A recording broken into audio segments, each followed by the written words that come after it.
Bien, alors nous allons entrer maintenant dans une séquence essentielle de notre congrès, tournée vers l'avenir, avec une dernière table ronde de la journée, et ensuite, dans 45-50 minutes, Claudie Aigneret, qui sera là avec nous sur scène, qui nous fait l'honneur et le plaisir de clore cette journée et d'être là spécialement pour nous tous.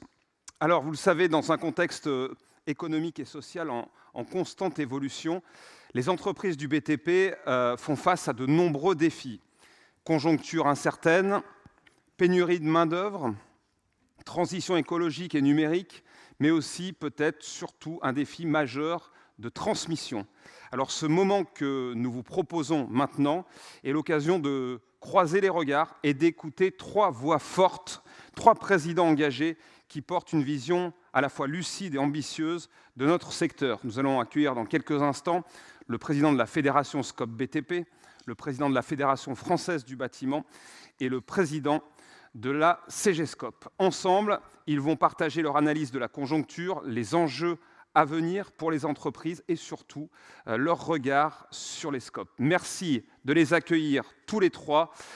Olivier Saleron, président de la Fédération française du bâtiment, Jacques Landriot, président de la Confédération générale des SCOP et des SCIC, et Éric Dangremont, le président de la Fédération SCOP BTP. Bienvenue à tous les trois.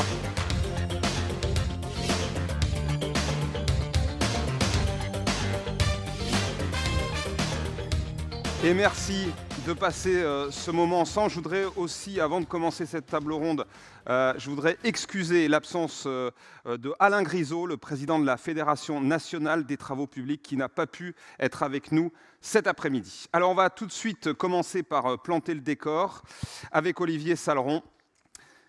Je vais vous demander votre analyse sur la conjoncture actuelle pour le secteur du bâtiment et puis quelles grandes priorités la Fédération française du bâtiment souhaite-t-elle porter pour accompagner les entreprises. Merci à tous. Merci, Monsieur le Président et Monsieur le Président des SCOP BTP, Monsieur le Grand Président des SCOP nationaux. Et merci, bien sûr, à Charles-Henri Montaut. Il va me falloir encore quelques minutes ou quelques heures ou quelques mois pour, évidemment, oublier les grandes relations qu'ont eues la FFB sous mon mandat, bien sûr, qui avait été commencé quelques réformes avec mon prédécesseur Jacques Chanu, qu'on a vu tout à l'heure. Et en tout cas, je crois ce chemin qu'on a mené avec les SCOP au niveau technique, au niveau aussi beaucoup d'explications, beaucoup d'explications fusionnelles. Et si je dis fusion, vous comprendrez pourquoi, il y a quelques années ensemble.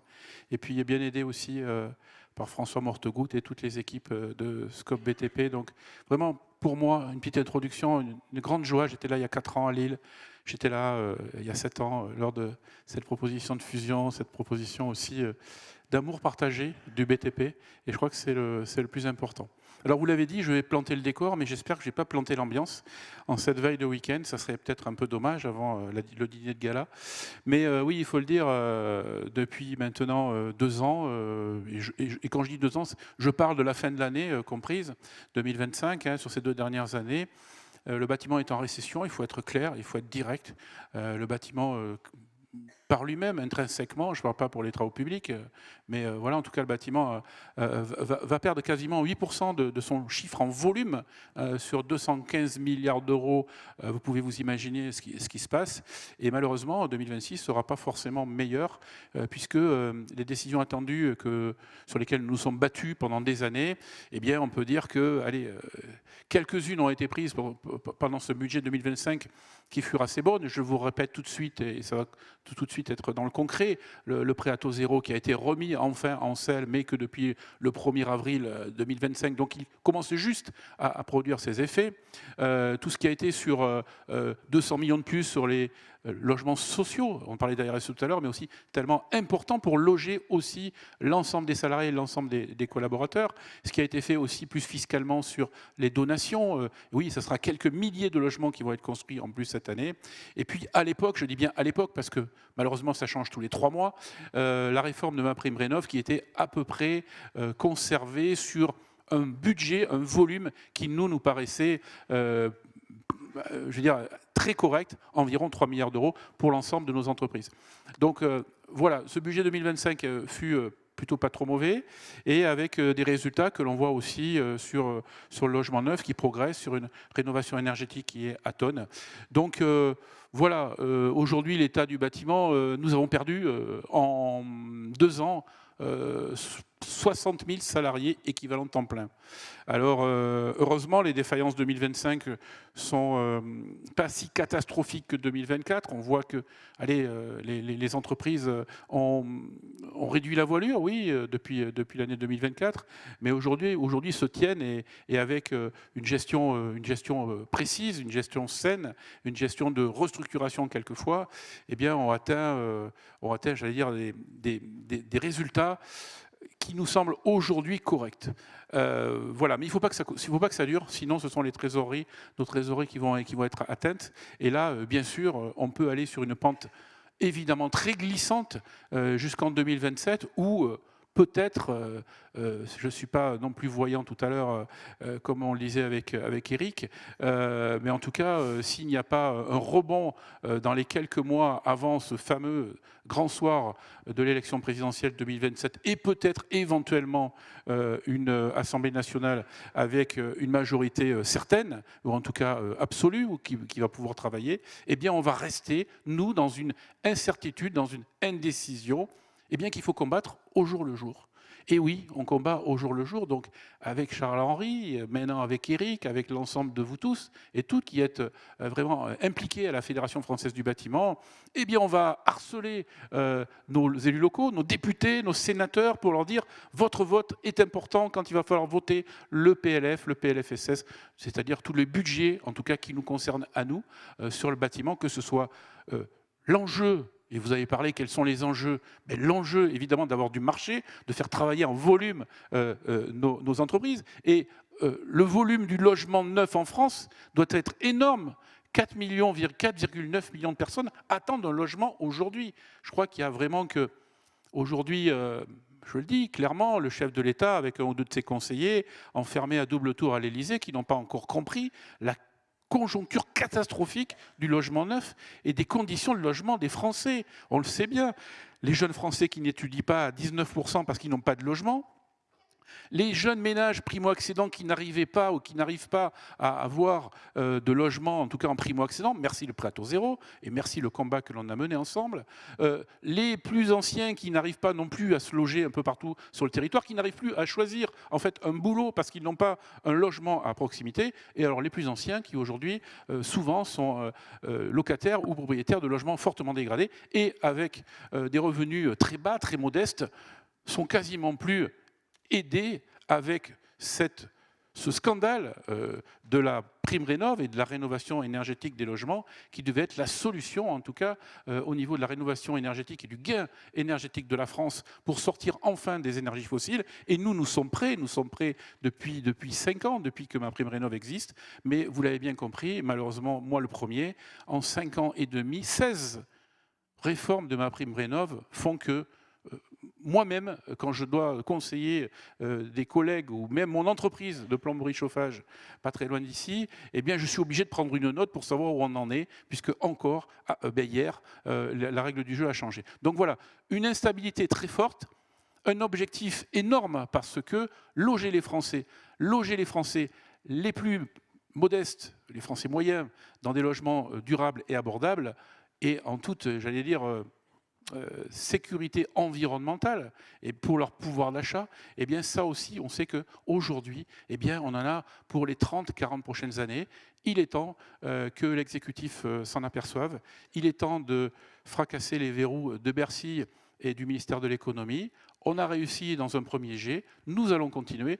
Vous voyez un petit peu l'énergie que je donne, parce que tout ça, je vous dis, rendez-vous le 13 octobre avec l'ensemble du monde, j'insiste, de l'entreprise, parce qu'on parle du MEDEF, etc., mais ce sont les fédérations, dont la Fédération du bâtiment, qui a décidé ce grand rassemblement patronal qui va avoir lieu à l'Arena de Bercy le 13 octobre après-midi. Et c'est là qu'il va falloir qu'on dise « arrêtez de nous prendre pour des couillons ».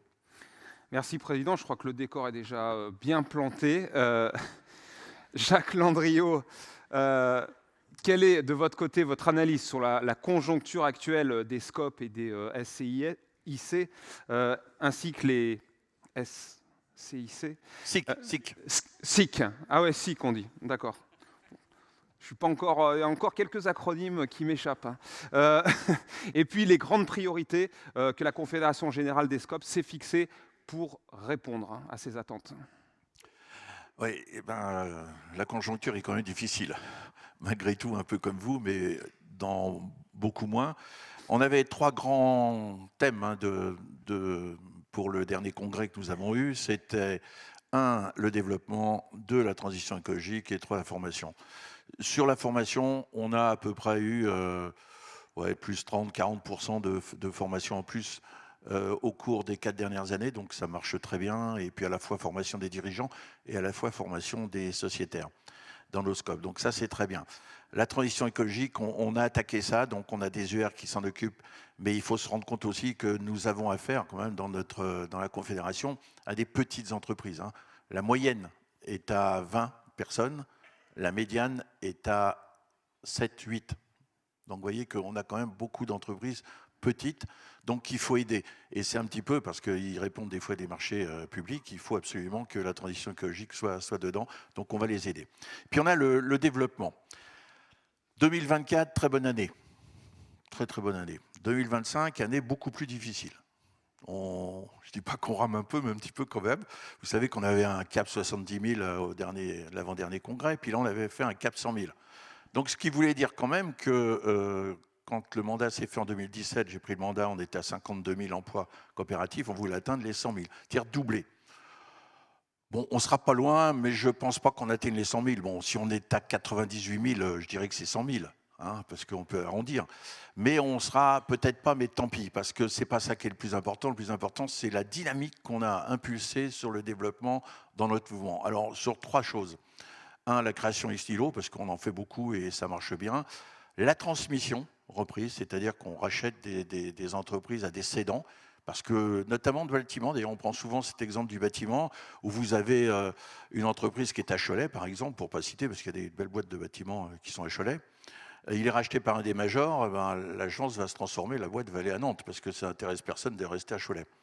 Donc là, ce qui est intéressant, c'est qu'on ne va pas délocaliser, on ne va pas changer, et le cédant va donc vendre son entreprise aux salariés. J'ai dit vendre, parce qu'il y a quand même un truc qui court, c'est de dire, certains qui voulaient nous vendre leur entreprise nous disent « Ouais, mais vous allez me l'acheter à bas prix, parce que vous êtes des scopes. » Non, non, attendez, on va l'acheter au prix du marché. Hein, donc, au contraire. Donc ça a bien fonctionné. Mais, et puis il y a la reprise. Alors vous savez, hein, vous avez 2 grandes boîtes qu'on a repris, notamment Duralex dernièrement, et puis Schitza, parce que pour les plus anciens, Bergère de France, moi je ne sais pas tricoter, mais bon, c'était à l'époque, c'était quand même quelque chose de très important. Ils se sont beaucoup développés et on les a repris aussi. Alors Duralex, c'est gros parce que c'est 250 personnes qui a été reprise. Et puis alors là, on a trouvé des anecdotes sur la reprise absolument dingues. Pour se faire aider par la Direction générale des entreprises, au ministère, on a eu une liste, je raconte ça parce que c'est dément. On a une liste de toutes les entreprises qui ont été aidées dans tous les secteurs. Et pas des aides à 1 000 euros, hein, 20, 30, 40, jusqu'à 100 millions d'euros. Et pas des boîtes très importantes, hein. Il y avait des boîtes qui faisaient 200 personnes. Et puis à la fin, il y avait de la liste, il y avait Duralex. Et il y en a une notamment où ils avaient donné 40 millions d'euros de fonds publics, hein, 40 millions d'euros. 1 an après, elle était liquidée. Et puis à la fin de la liste, on avait Duralex, 750 000 euros. On s'est dit, il y a un petit problème quand même. Alors on va voir avec Fatima, la direction, on leur dit, mais c'est quand même curieux, pourquoi nous c'est... Ah oui, mais les scopes, ou nous, c'est pas du tout pareil, c'est dangereux une scope. Ah bon, en quoi c'est dangereux? Savez-vous quel est le taux de pérennité des sociétés coopératives SCOP-SIC aujourd'hui? Alors je vous donne le taux de pérennité des derniers chiffres, hein, INSEE, des entreprises classiques. 69% à 5 ans. Hein. Nous, c'est 79% de taux de pérennité. Donc quand on me dit « Ah oui, mais vous, c'est dangereux, on ne veut peut-être pas », c'est quand même un peu dément, quoi. Après, autre exemple, parce que je m'amuse avec ça, on va voir BPI. Puis on dit c'est curieux parce que là, vous n'avez pas pu nous donner de l'aide dans tel domaine. Et il nous regarde, puis il nous dit ah oui, mais vous savez, quand on fait une reprise, donc les salariés, en fait, quittent pas leur entreprise, ils reprennent l'entreprise existante. Mais pour BPI, c'est pas la même entreprise. Donc, on coche pas la bonne case, ils prêtent pas. Là, il y a des petites choses quand même qu'il faut qu'on regarde et qu'on améliore quand même dans ce domaine. Bon, sinon, ça, c'est des anecdotes, mais vous voyez, on se heurte à ça sans arrêt. Et je pense qu'on est en ce moment en train de faire un boulot complètement dingue. Et je crois qu'on commence à marquer les esprits parce que on existe beaucoup plus. Alors, pourquoi on existe plus? Parce qu'on est plus gros. Aujourd'hui, la masse globale du chiffre d'affaires de la Confédération, c'est aujourd'hui, vous arrivez à peu près à 11 milliards d'euros de chiffre d'affaires de toutes nos entreprises coopératives. 11 milliards. On était à 5,2 milliards en 2017. C'est pas mal quand même. D'ailleurs, j'ai vu que dans le bâtiment, même si vous avez une petite stagnation, le chiffre d'affaires augmente. Donc c'est bon signe quand même, hein, malgré tout. Mais oui, à peu près à 2,2 milliards, quoi, à peu près, au fait de chiffre d'affaires à l'intérieur, peut-être même plus maintenant, on espère, grâce à toi. Mais voilà, donc on a essayé, alors on a à peu près aujourd'hui, on va atteindre 90 000 à peu près emplois coopératifs, filiales comprises, hein, j'entends bien, parce que nous avons quand même des entreprises, des SCOP et des SIC qui ont des filiales importantes, et c'est dommage de ne pas les compter dedans, filiales détenues au minimum à 50%, bien évidemment. Si c'est une petite participation, nous ne les comptons pas, bien évidemment. Donc voilà, aujourd'hui, on a à peu près 4600 SCOP et SIC dans notre mouvement, donc c'est quand même pas si mal que ça, hein, on était à 2500 en 2017, donc on a vraiment beaucoup progressé. Par contre, vous avez raison, la conjoncture actuelle est quand même extrêmement difficile. Mais cependant, alors, moi je me dis ça va s'écrouler, bâtiment, industrie, on a des très belles boîtes dans l'industrie, etc. Et puis aujourd'hui, en demandant au président de l'Union régionale, en demandant au directeur de l'Union régionale, bien sûr, il y a des défaillances, mais on n'a pas plus de défaillances qu'avant. Avant le Covid, hein, toujours, parce que pendant le Covid, c'était un petit peu particulier. Donc c'est quand même pas si mal que ça. Ça veut dire que nos entreprises résistent bien. Alors pour les raisons, c'est que vous, dans le bâtiment, vous avez des entreprises extrêmement solides, avec des fonds propres importants. L'industrie, c'est pareil. Alors l'industrie, c'est pas des très grosses boîtes, à part la Com, qui est évidemment la plus grosse, hein, mais sinon, des entreprises extrêmement solides, avec des fonds propres, grâce bien sûr au fait que quand on a fait des bénéfices, on est sur... on les met en réserve ou on partage ça avec l'ensemble des sociétaires, donc c'est des salariés, c'est quand même pas si mal que ça. Parce qu'il y a toujours un point que je voudrais dire. Le développement, parce qu'on m'a souvent reproché, oui, mais tu penses beaucoup au développement, mais nos valeurs. Je n'ai jamais mis les valeurs autre part, elles sont là, elles sont intrinsèques dans notre vie de tous les jours. Mais je crois qu'il ne faut pas opposer performance économique et valeurs. Elles ne s'opposent pas, au contraire, elles sont complémentaires. C'est ça qui va faire l'intérêt et le développement. Et je peux vous assurer qu'aujourd'hui, quand on était hier encore à l'Élysée avec Fatima, non, on n'a pas vu Macron quand même, mais bon, on a vu quelqu'un de très proche. Pour parler de nous, ah oui, c'est les SCOP et les SIC. 10 milliards, on commence à intéresser. Quand on faisait tout petit, les gens, ils ne nous voyaient pas. Là, ils nous voient. Et partout, dans toute l'économie sociale aujourd'hui, c'est nous qui sommes à la pointe je dirais, du succès, effectivement, il faut le dire. Donc voilà un petit peu le... Alors, je ne dis pas qu'on ne va peut-être pas avoir des difficultés dans le bâtiment, etc. Je ne dis pas ça, hein, mais je crois qu'on arrive à passer le cap un petit peu et on s'en sort pas trop mal dans l'ensemble. Vous savez aussi qu'on a des outils financiers, je les répète, hein, qui sont Socoden pour les prêts, Scope Invest pour les titres participatifs et Sophiscope pour la garantie. Savez-vous combien nous avons aujourd'hui d'argent dans l'ensemble des Scopes et SIC? Vous n'avez pas une idée? Qu'on nous avons mis dedans, en prêt, soit en garantie. 113 millions d'euros. 113 millions d'euros aujourd'hui. C'est quand même colossal. Ça veut dire qu'on est les seuls dans toute l'économie sociale à avoir nos propres outils financiers. Mais quand vous dites 113 millions d'euros, c'est impressionnant quand même. Alors bien sûr qu'il y a de la garantie dedans. Mais la garantie, si la boîte est liquidée, on la paye. Hein. Donc il faut quand même voir ça. Et on a beaucoup, on arrive aujourd'hui par des prêts Socoden, alors à la fois pour aider les entreprises en difficulté et à la fois pour les développements. On met en moyenne, à part une année exceptionnelle en 2023, à peu près 16-17 millions d'euros que nous avons mis dans les SCOP et les SIC. Aujourd'hui, on met en moyenne 13 millions d'euros chaque année. C'est quand même extraordinaire. On est les seuls à faire ça. Donc, vos cotisations que vous nous payez, elles servent à quelque chose. Automatiquement, elles vont en grande partie aussi à Socodel, en grande partie aussi à nos unions régionales et une partie à la Confédération pour gérer l'ensemble. Donc voilà un petit peu ce que je voulais dire là-dessus pour ne pas être trop long, bien sûr. Merci. Merci Jacques. Alors Eric, c'est un petit peu votre baptême du feu en tant que président fraîchement élu à la tête de la Fédération SCOP BTP. Par rapport à ces 2 premières interventions et à l'activité des SCOP BTP, comment vous interprétez ce qui vient d'être dit? C'est pas facile de parler devant 2 personnes aussi importantes qu'Olivier et Jacques, mais je pense que si j'avais une coloration, puisqu'on est parti du gris vers le rose, si j'avais une coloration à mettre, je dirais, en exergue, c'est le vert.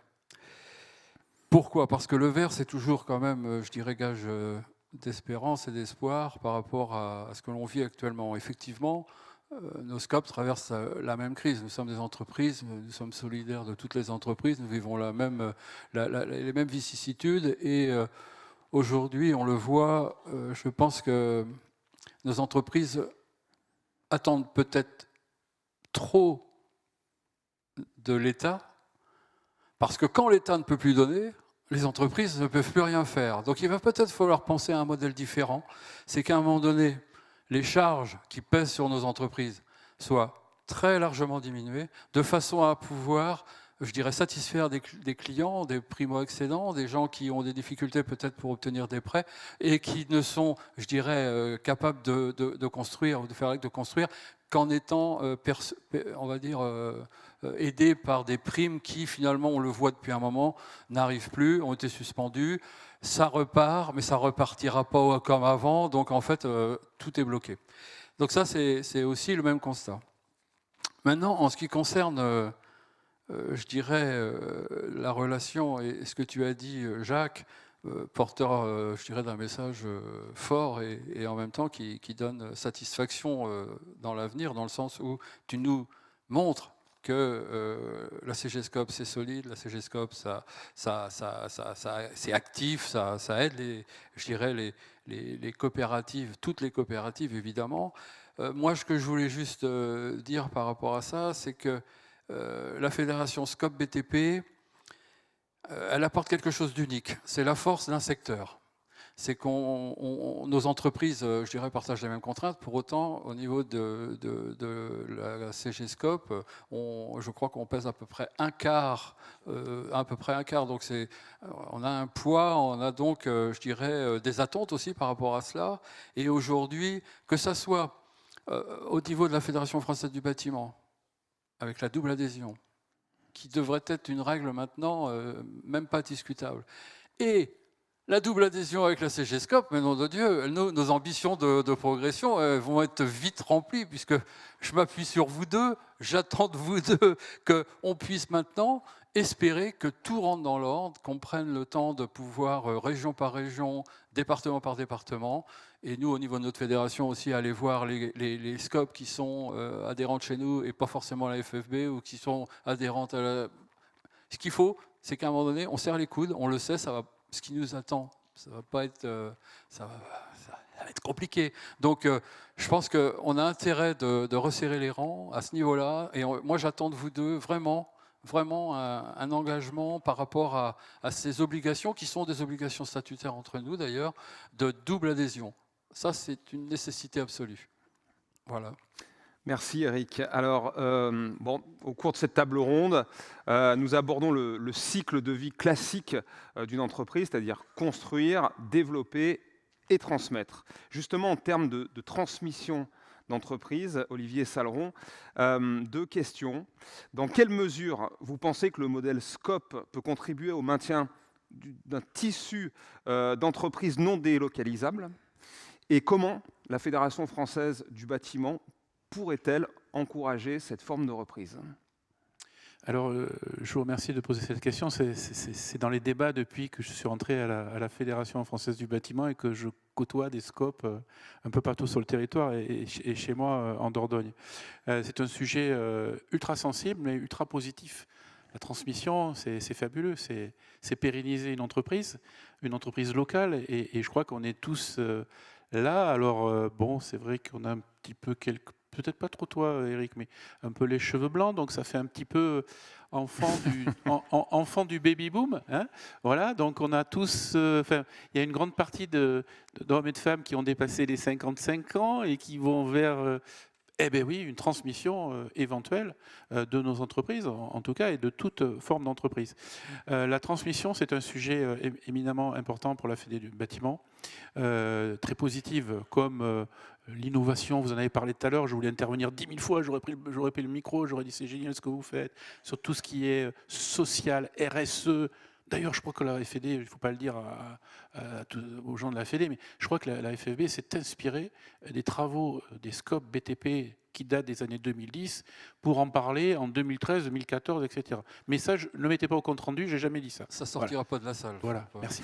Mais c'est pour vous dire toute cette innovation. Et ça, la transmission, c'est une chose de positif, comme toute la communication que l'on fait ensemble, toutes ces choses-là, toute cette attractivité des jeunes. Vous voyez, je déborde, mais c'est ça, attirer les jeunes par tout ce que l'on fait, par tous nos métiers, par tout l'innovation, mais aussi l'intelligence artificielle, et puis toute la mécanisation. On a vu des drones tout à l'heure en photo, en RSE, etc.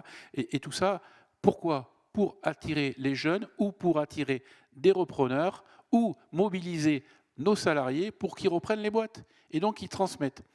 Ici à Toulouse, et les représentants toulousains qui sont là, c'est le terreau de la création de ce qu'on appelle Transmibat. Transmibat, c'est quelque chose qu'on a connu, qui a été créé à Toulouse et qui se diffuse d'une façon cyclique tous les 10-15 ans, quand justement il y a eh bien, un flot d'entreprises qui vont être à transmettre à partir d'un certain âge, je veux dire, des cédeurs, en fait, des gens qui vont céder leurs entreprises, des cédants, pardon. Et donc voilà, on en parle. Donc ici, vraiment, la région toulousaine, Occitanie, est très précurseur sur ce sujet-là. Donc, maintenir la pérennité des entreprises.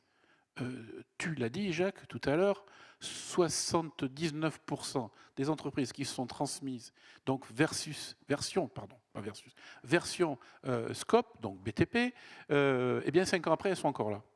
Quand c'est transmis par un autre biais, on tombe en dessous de 60%, quelquefois voilà, entre les 60%. Donc ça, c'est important. Cette sécurisation de garder l'entreprise sur le territoire. Sur le territoire, garder des salariés qui sont non délocalisables, voilà, et puis rentrer dans une gouvernance qui fait écho aujourd'hui beaucoup à nous-mêmes, mais à nos plus jeunes. Ce système des scopes, et aujourd'hui, moi quand j'en parle, et j'en parle de plus en plus souvent, évidemment, et depuis une dizaine d'années avec Charles-Henri, eh bien ça séduit les repreneurs quels qu'ils soient.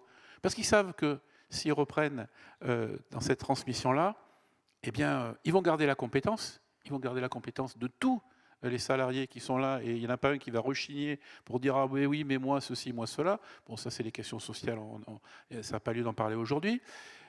La compétence, l'expertise de tous, de celui qui va peut-être partir dans quelques années à la retraite, qui est en train de former les plus jeunes, de l'apprentissage, c'était le thème de votre matinée, et ça c'est fabuleux.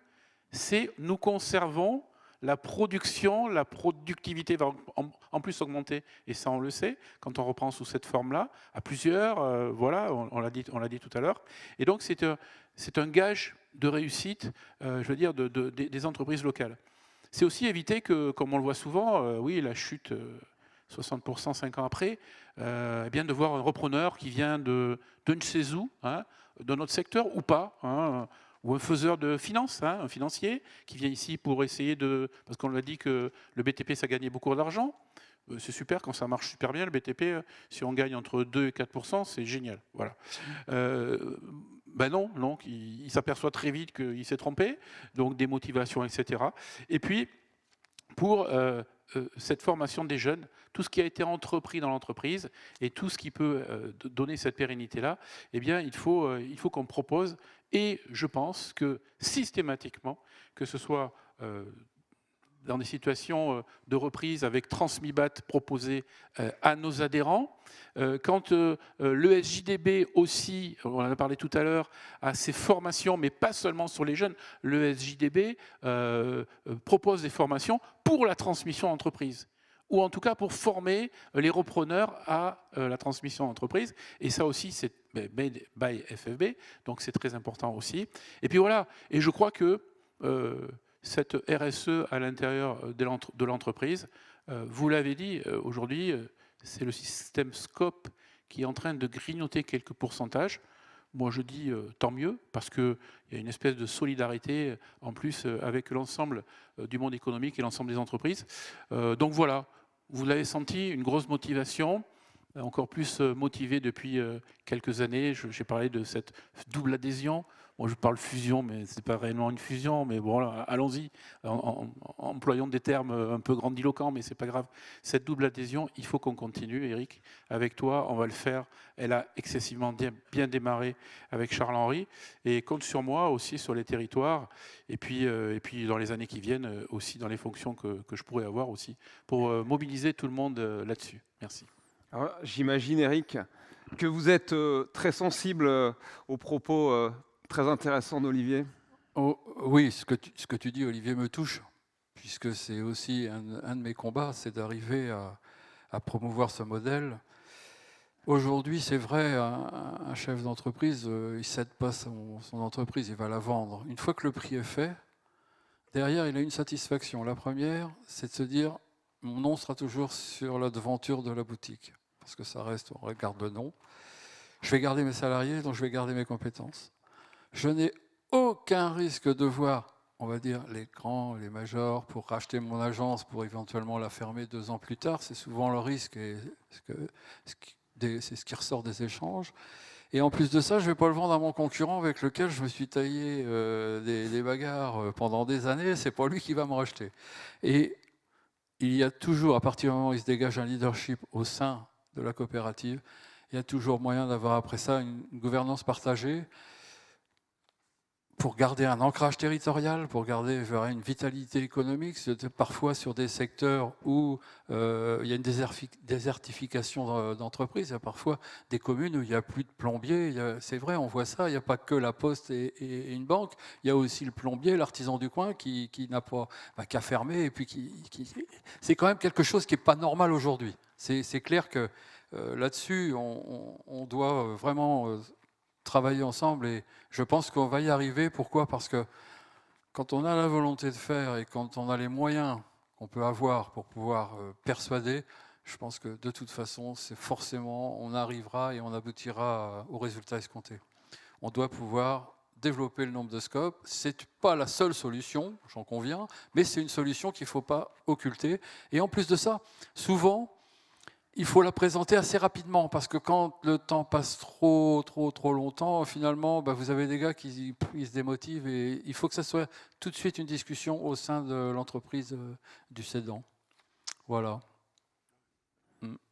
Merci Eric. Alors, Jacques, maintenant, on l'a vu ce matin dans le texte d'orientation qui a été adopté, la Fédération Scope BTP affirme une ambition forte, c'est-à-dire promouvoir la double adhésion et renforcer la contribution des Scopes BTP à l'essor du mouvement coopératif. Alors dans ce cadre, quelle est votre vision de la complémentarité entre la CG Scope et la Fédération Scope BTP ?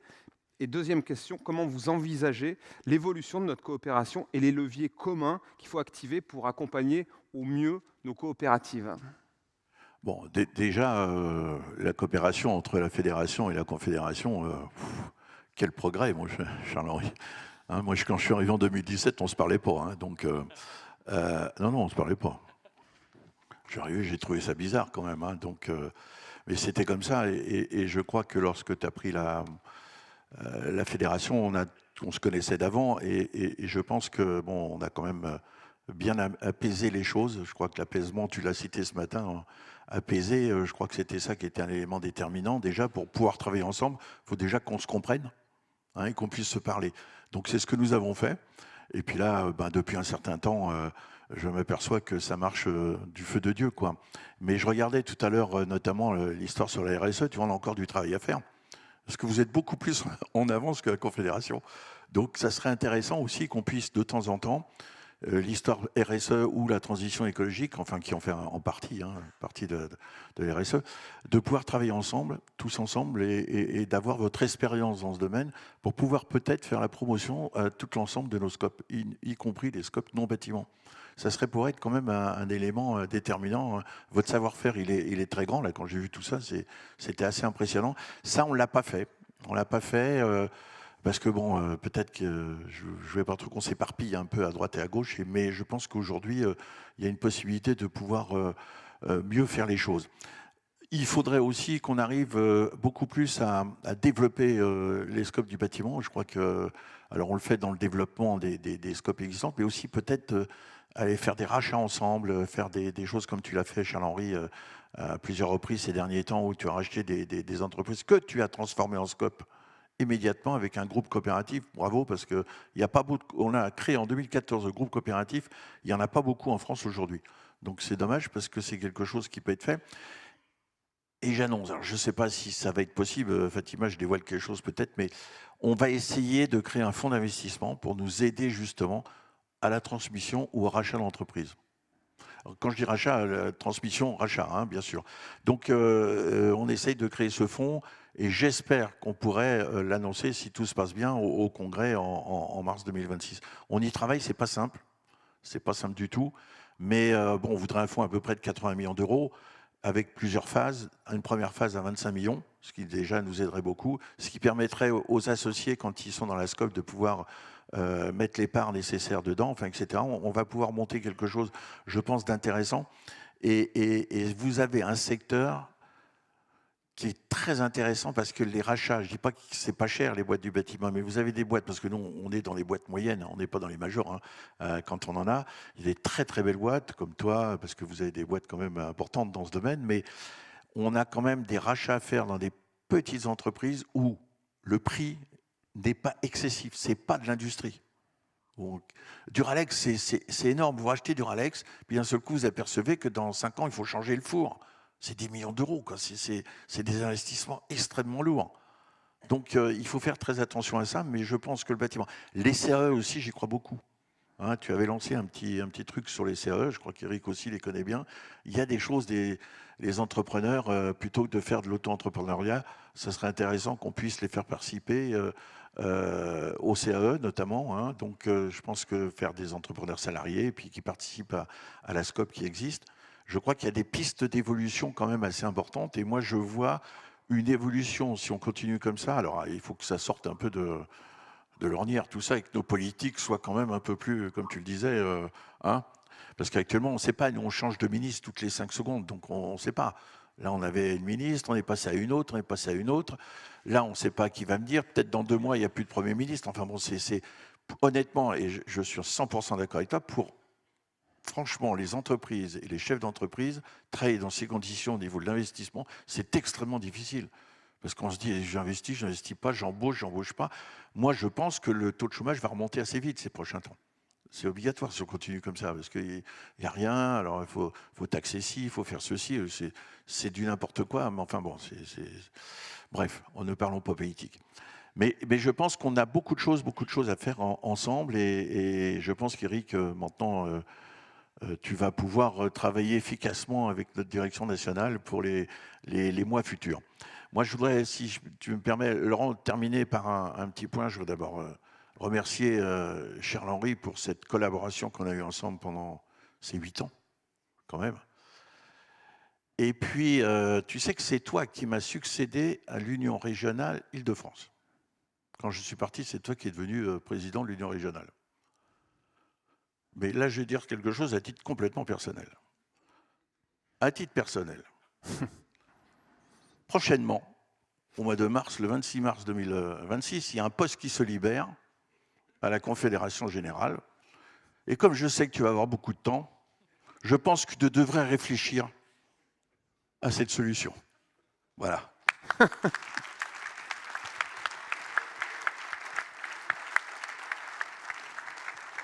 Il y a 6 mois pour réfléchir. Ouais, Éric, justement, réaction, là encore, ce soutien appuyé de votre confédération, ça renforce justement votre vision stratégique que vous avez détaillée ce matin? Effectivement, on l'a vu en ambition, c'est 10%, je dirais, de double adhérent à CGScope Fédération pour la mandature qui vient.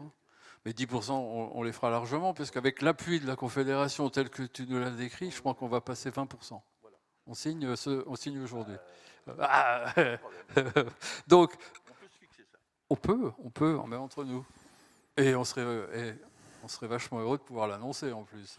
Non, mais trêve de plaisanterie, je pense que je dis toujours, on a toujours besoin, je dirais, des autres, et d'autant plus quand on est en présence de la FFB et de la CGScope, on a absolument besoin de votre soutien, de votre vision aussi des choses, parce que nous, petite fédération, on est très actifs, il faut le dire, on est très présents dans la plupart des commissions, de tout ce qui est le rôle paritaire qu'on peut jouer, on est toujours à vos côtés, toujours présents. Et aujourd'hui, moi, ce que je salue, puisqu'on parle de développement, on parle d'un certain nombre de choses, mais il faut aussi acter de ce qui est fait. Alors, je vais parler un peu plus de la région ouest, parce que je la connais bien pour l'avoir présidée quelque temps. Avec l'UR, on a, je dirais, une vraie synergie. Une vraie synergie, c'est une mutualisation des ressources. On a des postes partagés, parce qu'on ne peut pas forcément prendre un poste complet, donc on a un poste mutualisé entre vous et nous. Et ça, c'est une super chose. Ça permet de faire encore plus sans dépenser 100%. Donc on est vachement preneur de ce genre de solution. Et ça permet en même temps, avec les UR, d'avoir un maillage territorial beaucoup plus facile. Parce que bon, quand on regarde bien, si on a une personne en Pays de Loire, une personne en Bretagne, une personne en Normandie, pour couvrir le territoire, c'est pas simple. Avec les UR, on démultiplie. Aujourd'hui, ce que je peux dire par rapport à mon expérience, c'est que vraiment, il y a une volonté maintenant de se tenir au courant, de croiser les fichiers, que ce soit avec la FFB, avec Séverin Batucci, on a fait un gros travail. Je vais parler de l'UR Ouest parce que je la connais bien, mais avec l'UR Ouest, on a travaillé avec Jérôme Carpinelli. Il n'est pas là aujourd'hui, mais je lui envoie des gens qui sont en capacité de vendre leur entreprise. Et généralement, derrière, on a réussi à pêcher quelques poissons, notamment une entreprise qui va bientôt passer sous forme de scope, une belle entreprise du côté de Rennes de 35 salariés, donc c'est pas rien, une boîte d'électricité. Donc on voit que ça peut fonctionner. On a les arguments, je pense qu'on a les moyens de faire, et donc maintenant, il faut une réelle volonté, et je sais qu'aujourd'hui, vous en témoignez, vous avez cette volonté, et je pense qu'on va aller vers un avenir, pas gris ni rose, mais un avenir vert. Voilà, c'est ce que je voulais, voilà, comme notre fédération d'ailleurs. Je vous remercie. Merci beaucoup, et puis merci à tous les trois. Alors, si l'un d'entre vous a envie de dire un dernier petit mot de conclusion, n'hésitez pas. Oui, moi je ne voudrais pas rester sur Olivier. cette grisaille, parce que quand je suis arrivé à Toulouse, de Périgueux, c'était un peu gris, et puis paf, une éclaircie. Tu vois, le soleil qui commençait à percer, et moi c'est ce que je prévois. Alors bien sûr, je n'ai pas fait économie sup ou spé, mais en tout cas, oui, ça va être encore difficile de faire le dos rond encore pendant... Ouais, 1 an et demi, oui, il faut le dire, encore 1 an et demi. Et ensuite, les années plus tard, quand on va avoir obtenu ce que l'on veut à ce budget 2026, eh bien, relancer la construction neuve, pérenniser une certaine forme de rénovation énergétique avec cet enjeu tellement important environnemental sur lequel nous on est, mais alors les plus jeunes, on en parlait tout à l'heure, l'attractivité, nos apprentis sont beaucoup là-dessus. Donc voilà, je reste, j'avais intitulé une dernière conférence de presse le bâtiment, une éclaircie, avec un point d'interrogation. L'éclaircie, franchement, elle viendra toujours parce que les piliers de la société, se manger correctement, essayer, voilà, se loger, se soigner. Et dans se loger, je peux vous dire qu'on a du boulot. En tout cas, si je peux dire, et pas conclure surtout, parce que c'est les présidents qui vont conclure à ma droite. Merci en tout cas de votre accueil. C'était mon 2e congrès, c'est mon dernier aussi. Voilà, donc j'espère revenir dans 4 ans sous une autre casquette. Mais ne vais pas faire comme Eric, je ne vais pas tourner un film tout à l'heure là pour me dire dans 4 ans vous le passerez, sait-on jamais. Mais je peux te prêter ma boule de cristal. Mais il a une boule de cristal qui marche très très bien. Alors là, voilà. Écoute, peut-être que je vais le faire là dans quelques minutes. Voilà, et c'est pour remercier. En tout cas, comptez sur nous, comptez sur la FFB. Je le répète, la FFB, c'est 52 000 entreprises, mais et surtout avec grande joie, 35 000, donc les 2/3 qui ont moins de 10 salariés. Donc nous sommes une fédération artisanale et il faut le dire haut et fort. Voilà, donc ça aussi c'est important de le dire. Donc avec cet ensemble des forces, vous pouvez compter sur moi en tout cas en fin de mandat et je suppose mes successeurs, évidemment avec toi Eric, vous allez bosser d'une façon magnifique. Merci beaucoup. Merci Olivier. Jacques, un petit mot? Oui, un petit mot rapide, mais non, moi je retiens ce que tu as dit, surtout, moi, ça m'intéresse, c'est de dire 10%, 15%, 20% de plus. Comme je crois que derrière moi il y a marqué s'unir pour construire, moi je suis tout à fait d'accord avec toi. Bien, merci beaucoup. En fait, je vais terminer par un mot, puisque tu l'as déjà soufflé. C'est que j'avais un ancien président de fédération sartoise qui disait souvent, quand ça devenait un peu compliqué, les gars, il va falloir être souple, il va falloir courber le dos, mais bomber le torse. C'est-à-dire garder toujours cette vitalité qui fait la force de nos entreprises, malgré toutes les difficultés. Merci. Merci à tous les trois. Olivier Saleron, Jacques Landriot, Éric d'Angremont, merci beaucoup pour ces regards croisés sur les grands enjeux de notre secteur. Merci à tous les trois.